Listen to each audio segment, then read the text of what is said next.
Firing up old Oscar here after work Friday night for the weekend. Give it a test run. It's supposed to be cold,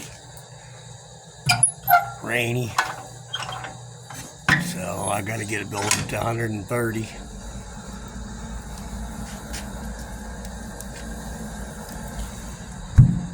Before I can go to bed.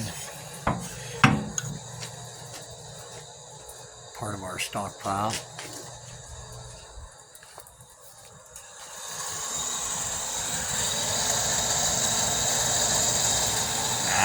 The glare's bad. It was at 60 when I lit it a half hour ago. I'll get up to 130. Make sure it's stoked and I'll go to bed.